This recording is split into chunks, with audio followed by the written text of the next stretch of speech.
যাকে আপনি নিয়ন্ত্রণ করতে চান, কথা শোনাতে চান, বাধ্য করতে চান, যার মনের মধ্যে আপনার ভালোবাসার আগুন জ্বালাতে চান, সে আপনার কথা মতো চলুক, আপনাকে ভালোবাসুক, আপনি যা বলবেন তাই শুনুক, সেটা যদি আপনি চান, আপনি দূর থেকে আল্লাহ রাব্বুল আলামিনের নাম ইয়া ওয়াদুদু পাঠ করে তার ছবির মধ্যে অথবা তার সঙ্গে যখন কথা বলবেন তখন যদি আপনি তার চেহারার মধ্যে তাকিয়ে ফু দিতে পারেন, দূর থেকেও কাজ হয়ে যাবে। যদি আমলটি সঠিকভাবে করতে পারেন 24 ঘন্টার মধ্যে আপনার কাজ হয়ে যাবে এবং সে আপনার সাথে কথা না বলা পর্যন্ত তার মনের মধ্যে অস্থিরতা সৃষ্টি হয়ে যাবে। অর্থাৎ এই আমলটি এত পাওয়ারফুল আমলটি করার পর থেকে সে আপনার সাথে কথা বলার জন্যে অস্থির হয়ে যাবে, কথা না বলে তার মনের মধ্যে শান্তি পাবেন না। প্রিয় দিনী ভাই এবং মহিলা মা ও বোনেরা, আপনাদের যাদের ভালোবাসার মানুষ, প্রিয় মানুষ ছেড়ে আপনাকে দূরে চলে গিয়েছে, আপনার খোঁজ খবর নেয় না, আপনার সাথে কথা বলে না, আপনাকে আগের মতো ভালোবাসে না, আপনারা এই আমলটি করতে পারবেন। এই আমলটি কারা কারা করতে পারবেন আমি একদম সহজে বলে দিচ্ছি আপনাদেরকে। সাবধান, মানুষকে ক্ষতি করার জন্যে খারাপ চিন্তা ভাবনা, মন মানসিকতা মনের মধ্যে নিয়ে এই আমলটি কখনো করতে যাবেন না। এই আমলটি আপনারা কারা কারা করবেন আমি বলে দিচ্ছি। 1 নাম্বার, ওই সমস্ত মহিলা মা ও বোনেরা স্বামীর জন্য এই আমলটি করবেন যেই স্বামী স্ত্রীকে ছেড়ে দূরে চলে গিয়েছে অথবা স্ত্রীকে ছেড়ে দূরে থাকে, স্ত্রীর খোঁজ খবর নেয় না, ওই স্বামী অন্য মহিলার সাথে কথা বলে, স্ত্রীর সঙ্গে ভালো কোনো কথাবার্তা বলে না, স্ত্রীর খোঁজ খবর নেয় না, পরিবার সংসারের প্রতি কোনো মায়া মহাব্বত নাই। তাহলে যদি কোনো মহিলা মা ও বোন স্বামীর জন্য এই আমলটি করেন, আপনার স্বামী আর পরকিয়া করবে না, আপনার স্বামী আপনি যেভাবে বলবেন সেভাবেই সে চলবে। আল্লাহ আপনার স্বামীকে হেদায়েত দিবে, তার মনের মধ্যে, স্বামীর মনের মধ্যে আপনার ভালোবাসা আল্লাহ বাড়িয়ে দিবে। আপনার সাথে কথা না বলে আপনার স্বামী থাকতেই পারবে না। এবং যেই মহিলা মা ও বোনদের স্বামী ভালো, তারাও এই আমলটি করলে আরো ভালোবাসা বৃদ্ধি হবে, স্বামী সব সময় আল্লাহ তাআলা তাকে ভালো রাখবে, অন্য কোনো নারীর ফান্দে সে পড়বে না।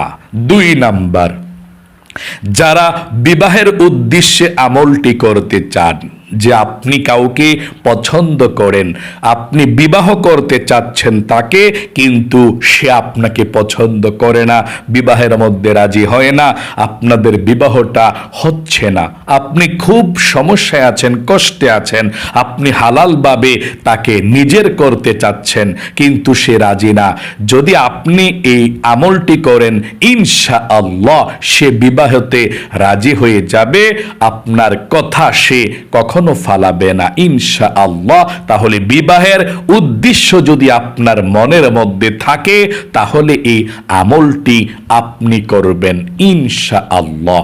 এবং আপনি এই আমলটি করে যাকে খুশি তাকে কথা শোনাতে পারবেন, বাধ্য করতে পারবেন। আপনার যেই অফিসে আপনি কাজকর্ম করেন, আপনার মালিক যদি আপনাকে দেখতে না পারে, আপনাকে ভালো না বাসে, শত্রু মনে করে, আপনাকে ঠিকমতো সম্মান দেয় না, টাকা পয়সা দেয় না, বাকি রেখে দেয়, আপনার সেই কঠিন মনের মালিকের মনটাকে নরম করার জন্য জন্যে, মালিককে নিয়ন্ত্রণ করার জন্যে, যাতে আপনাকে সে ভালো মনে করে, এই জন্যে আপনি আমলটি করবেন। আপনার মালিক আপনাকে ভালোবাসবে। এবং ওই মহিলা মা ও বোনেরা আমলটি করবেন যেই মহিলা মা ও বোনদের শ্বশুর শাশুড়িও আপনাদেরকে অনেক বেশি কষ্ট দেয়। আপনার শ্বশুর এবং শাশুড়ির চেহারার দিকে তাকিয়ে আপনি দোয়াটি পাঠ করবেন, ইনশাআল্লাহ আপনার ভাগ্যটাকেই আল্লাহ পরিবর্তন করে দিবে সঠিকভাবে আমলটি করতে পারলে ইনশাআল্লাহ। এবং আরো যাকে আপনি বশ করতে চান, বাধ্য করতে চান, কথা শোনাতে চান, সবার ক্ষেত্রে আপনি আমলটি করতে পারবেন। তবে মনের মধ্যে আপনার ভালো উদ্দেশ্য থাকতে হবে, মনের মধ্যে ক্ষতি করার কোনো উদ্দেশ্য রাখতে পারবেন না। প্রিয় দিনী ভাই এবং মহিলা মা ও বোনেরা, ইয়া ওয়াদুদ, আল্লাহ রাব্বুল আলামিনের খুবই পাওয়ারফুল এবং শ্রেষ্ঠ আমল এটি, নাম এটি। আল্লাহ বলেছেন ওয়ালিল্লাহিল আসমাউল হুসনা ফাদউহু বিহা। আল্লাহ রাব্বুল আলামিনের সুন্দর সুন্দর গুণবাচক সিফাতি নাম আছে। তোমরা আল্লাহর যে কোনো নাম নিয়ে আল্লাহকে ডাকতে পারো। তোমরা যে কোনো নামে আল্লাহকে ডাকো, আল্লাহর গুণবাচক সিফাতি নামে, আল্লাহ তোমাদের ডাকে সাড়া দিবে, তোমাদের দোয়াকে কবুল করবে। আল্লাহু আকবার। আল্লাহ রাব্বুল আলামিন কোরআনুল কারীমের মধ্যে সব রেখে দিয়েছেন, আপনাকে বিশ্বাস করতে হবে। সকল সমস্যার সমাধান আল্লাহ রেখে দিয়েছেন আল কোরআনুল কারীমের মধ্যে। আল্লাহ বলেন ওয়ানাজ্জালনা আলাইকাল কিতাবা তিবয়ানাল লিকুল্লি শাই। এমন কোনো বিষয় নাই যে আল্লাহ কোরআনুল কারীমের মধ্যে রেখে দেয় নাই। সকল সমস্যার সমাধান আল্লাহ রেখেছেন আল কোরআনুল কারীমের মধ্যে। আল্লাহু আকবার। চলুন তাহলে এক্ষণে আমি আমলটির কথা বলে দিচ্ছি। আপনি ইয়া ওয়াদুদু পাঠ করে দূর থেকে যে কাউকে নিয়ন্ত্রণ করতে পারবেন, কথা শোনাতে পারবেন। আপনি যেভাবে বলবেন সেভাবেই সে চলবে, যা বলবেন তাই সে করবে। তার মনের মধ্যে আল্লাহ রাব্বুল আলামিন আপনার ভালোবাসা, আপনার মায়া মোহাব্বত ঢুকিয়ে দিবে। সে আপনার সঙ্গে কথা না বলে শান্তি পাবে না। আমলটি আপনি কখন করবেন, কিভাবে করবেন শুনুন।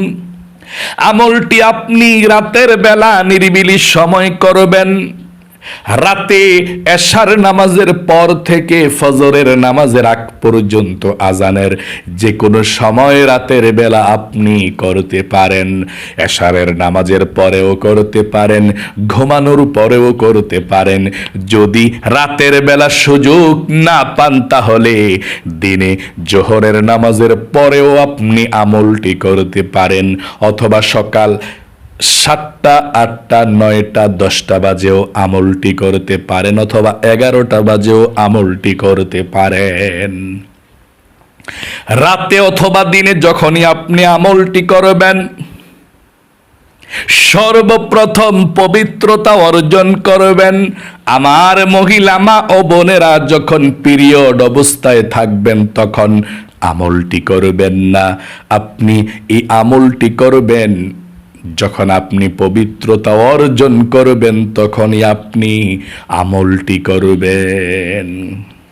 আমলটি করবেন যখন সর্বপ্রথম পবিত্রতা অর্জন করবেন, ওযু করবেন। আপনি ওযুর শুরুতে বিসমিল্লাহির রহমানির রহিম বলে আপনি ওযুটি শুরু করবেন। কারণ নবীজি বলেছেন বিসমিল্লাহির রহমানির রহিম বলে ওযু করলে ওযুটা পরিপূর্ণ হয়, বিসমিল্লাহ না পড়লে ওযুটা পরিপূর্ণ হয় না। এবং বিসমিল্লাহির রহমানির রহিম বলে ওযু শুরু করলে আল্লাহ বৃষ্টির মতো রহমত আপনার উপরে নাজিল করবে যতক্ষণ আপনি ওযু করবেন।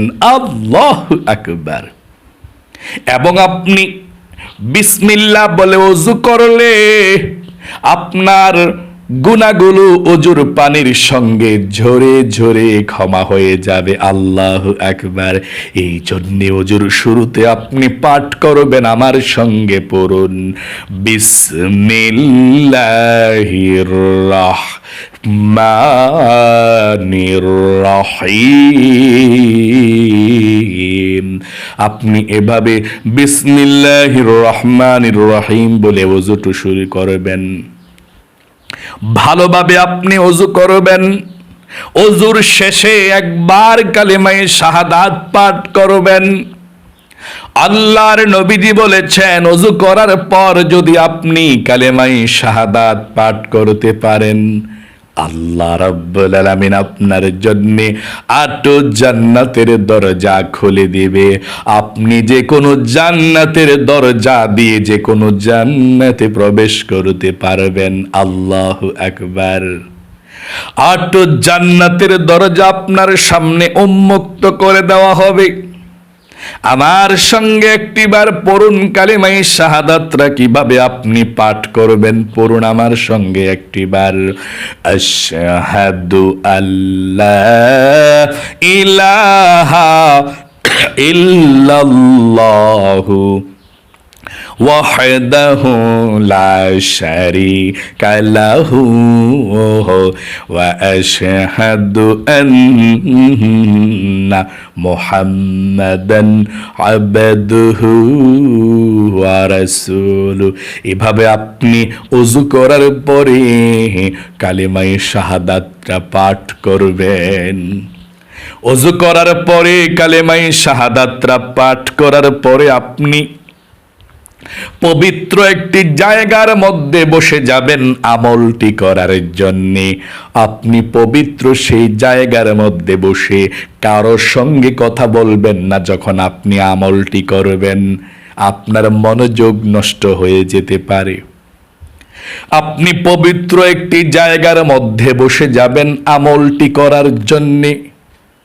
সেই জায়গার মধ্যে বসে আপনি সর্বপ্রথম নবীজির প্রেম ভালোবাসা মনের মধ্যে নিয়ে আপনি 101 বার দুরূদ শরীফ পাঠ করবেন। ছোট দুরূদ শরীফটা কতবার? 101 বার দুরূদ শরীফ পাঠ করবেন। নবীজি বলেছেন 101 বার দুরূদ শরীফ পাঠ করলে 1010টা রহমত আল্লাহ আপনার উপরে সাথে সাথে নাজিল করবে। আল্লাহু আকবার। 1010টা রহমত আপনার উপরে নাজিল করবে। 2 নম্বরে 1010টা গুনাহকে আল্লাহ আপনার আমলনামা থেকে কেটে দেবে। 3 নাম্বার 1010টা নেকি আল্লাহ আপনার আমলনামার মধ্যে লিখে দিবে। এবং একজন ফেরেশতা আপনার এই দুরুদের হাদিয়াটা নিয়ে নবীজির রওজা পাকে চলে যাবে। নবীজি আপনার নাম ধরে আল্লাহর কাছে রহমতের দোয়া করে দিবে। আপনার জীবনটাকে আল্লাহ ধন্য করে দিবে। আল্লাহু আকবার।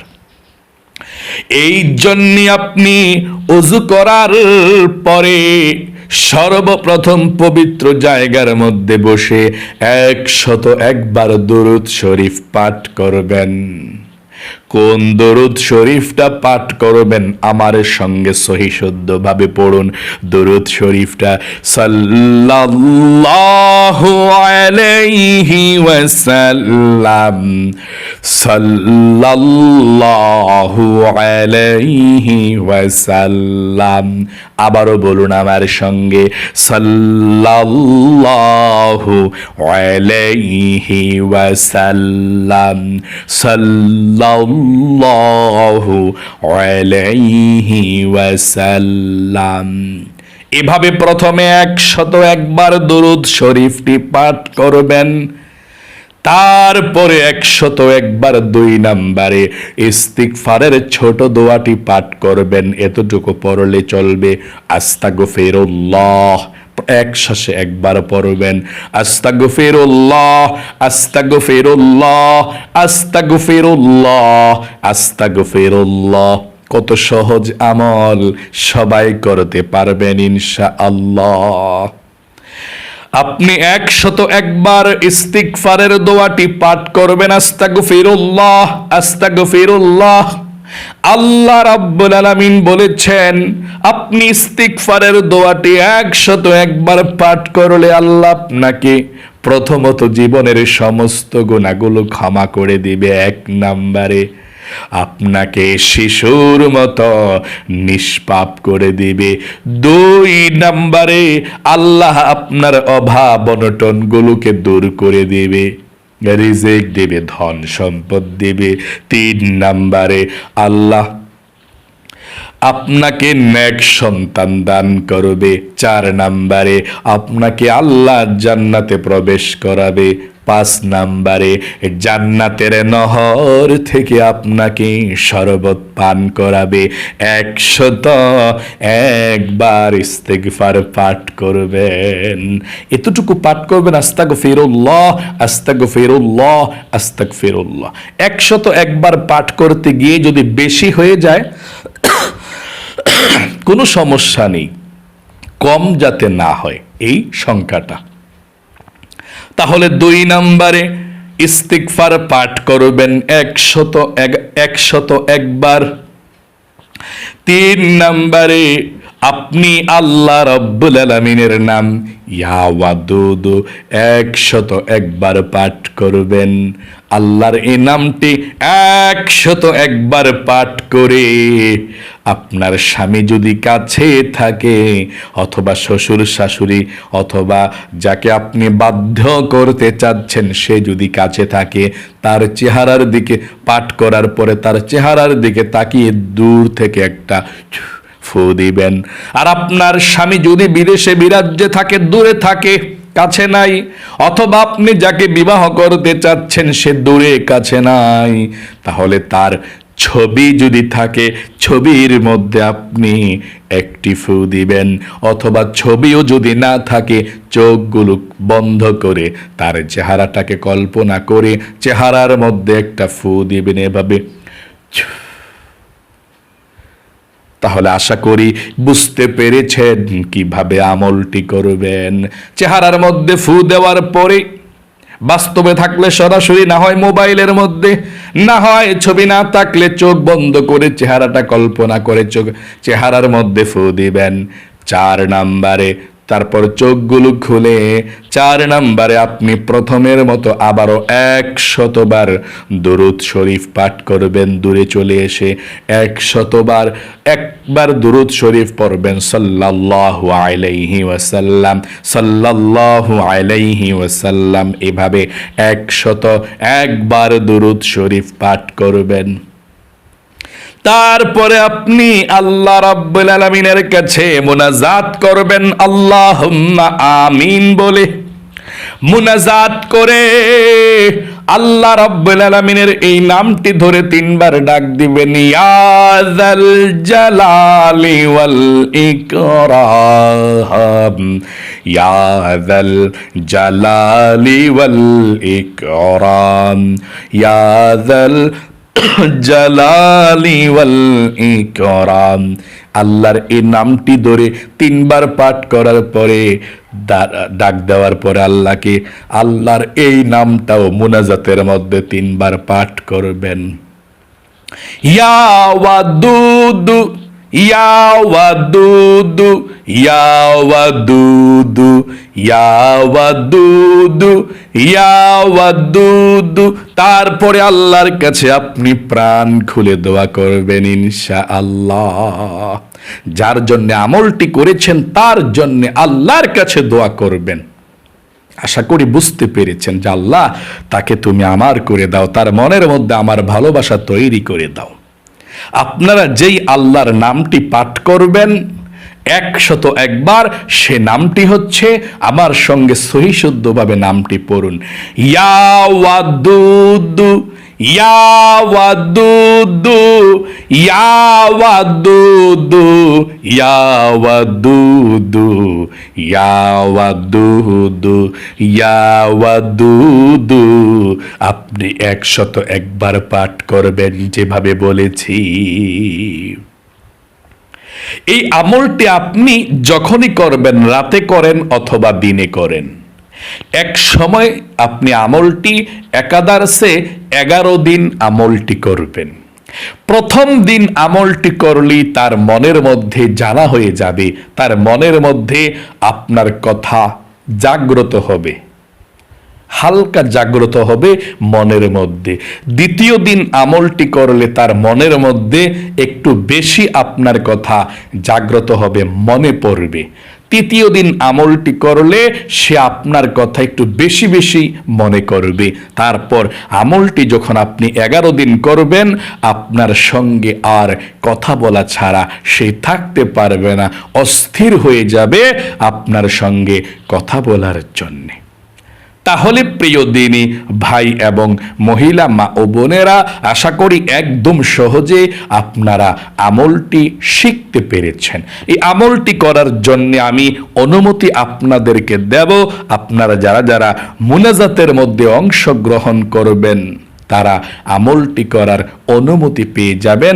আমি অনুমতি আপনাদেরকে মুনাজাতের মাধ্যমে দেব ইনশাল্লাহ। চলুন আমরা একটু সবার জন্য, আপনাদের জন্য দোয়া করে ইজাজতরা আমরা দিয়ে দেব ইনশাল্লাহ। 3 বার দুরূদ শরীফ পড়ুন, সাল্লাল্লাহু আলাইহি ওয়াসাল্লাম, সাল্লাল্লাহু আলাইহি ওয়াসাল্লাম, সাল্লাল্লাহু আলাইহি ওয়াসাল্লাম। আল্লাহুম্মা আমিন। الحمد لله رب العالمين والعاقبة للمتقين والصلاة والسلام على محمد رسول رب العالمين اللهم ربنا آتنا في الدنيا حسنة وفي الآخرة حسنة وقنا عذاب النار يا الله يا رحمن يا رحيم يا حي يا قيوم يا ذا الجلال والإكرام। আয় আল্লাহ রব্বুল আলামিন, তোমার বান্দা বান্দিরা যারা আমলের ভিডিওটা দেখে যে কথাগুলো শুনেছে, ও আল্লাহ তারা যদি ভালো কাজের জন্য আমলটি করে, ও আল্লাহ তাদের মনের নেক আশাগুলোকে তুমি পূরণ করে দিও। আয় আল্লাহ তারা যদি ভালো কাজের জন্য আমলটি করে তোমার রহমত নাজিল করে দিও, তাদের মনকে আল্লাহ তুমি সুন্দর করে দাও। যার জন্য আমলটি করবে আল্লাহ সে যেন তাকে ভালোবাসে, ও আল্লাহ সেই তৌফিক দান করে দাও। আমার যেই মহিলা মা ও বোনেরা স্বামীর জন্য আমলটি করবে, আল্লাহ তুমি কবুল করে নাও। স্বামীকে তুমি পরকিয়া থেকে বাঁচাও, অন্য মহিলাদের পাল্লা থেকে বাঁচাও।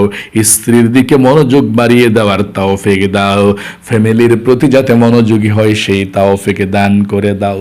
আমার যেই মহিলা মা ও বোনেরা স্বামীর জন্য আমলটি করবে, আল্লাহ তুমি দ্রুত কবুল করে নিও। স্বামী স্ত্রীর মধ্যে মিল মহাব্বত পয়দা করে দিও আল্লাহ। অনেক মহিলা মা বোনেরা বলেছে, হুজুর আমার স্বামী আগে ভালো ছিল, এখন ভালো না, আমার খোঁজ খবর আগের মতো নেয় না, দেখাশোনা করে না, আমাকে ভালোবাসে না। আল্লাহ ওই মহিলা মা ও বোনদের স্বামীকে আল্লাহ তুমি হেদায়েত দান করে দাও, মনের মধ্যে স্ত্রীর প্রতি ভালোবাসা সৃষ্টি করে দাও, বৃদ্ধি করে দাও। আবার অনেকে বলেছেন, হুজুর আমরা বিবাহের জন্য আমলটি করতে চাই। আল্লাহ তাআলা যারা হালাল ভাবে হালাল উদ্দেশ্যে ভালো নিয়ত করেছে আমলটি করবে, আল্লাহ তাদের সকলের মনের নেক আশাগুলোকে পূরণ করে দাও। আল্লাহ উত্তম জীবন সঙ্গীর আল্লাহ তুমি সন্ধান দিয়ে দাও, উত্তম জীবন সঙ্গী আল্লাহ তুমি মিলিয়ে দাও। আয় আল্লাহ যাকে পেরে জীবনটা ধন্য হবে, সুখ শান্তিতে থাকতে পারবে, আল্লাহ যারা আমলটি করবে আল্লাহ তাদেরকে তুমি মনের মতো পাত্র পাত্রীর ব্যবস্থা করে দাও।